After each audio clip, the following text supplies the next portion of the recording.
Are నేర్చుకుంటున్నావా? కానీ variables అంటే ఏంటో తెలుసా? వేరియబుల్ అంటే సింపుల్గా చెప్పాలంటే డేటాకి పేరు పెట్టడం. మన బ్రెయిన్లో థాట్స్ ఎలా స్టోర్ చేస్తామో ఆర్లో వాల్యూస్ని అలానే వేరియబుల్స్లో స్టోర్ చేస్తాం. ఇక్కడ స్క్రీన్లో ఉన్నట్టు ఏ అనేది ఒక వేరియబుల్ నేమ్, ఇది ఒక అసైన్మెంట్ ఆపరేటర్ అండ్ 10 అనేది ఒక వాల్యూ. ఇప్పుడు మనం ఏని ప్రింట్ చేస్తే 10 అని అవుట్పుట్ వస్తుంది. ఈజీ కదా?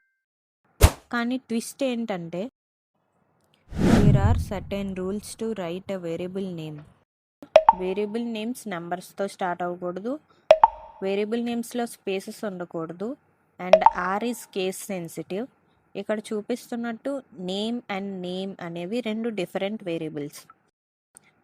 అండ్ వేరియబుల్స్లో మనం నెంబర్స్ మాత్రమే కాదు, టెక్స్ట్ అండ్ లాజికల్ వాల్యూస్ కూడా స్టోర్ చేసుకోవచ్చు. ఇప్పుడే ప్రాక్టీస్ చేయండి. కామెంట్స్లో ఒక వేరియబుల్ క్రియేట్ చేసి పోస్ట్ చేయండి. నెక్స్ట్ వీడియోస్ కోసం మిస్ అవ్వకుండా ఫాలో చేయండి.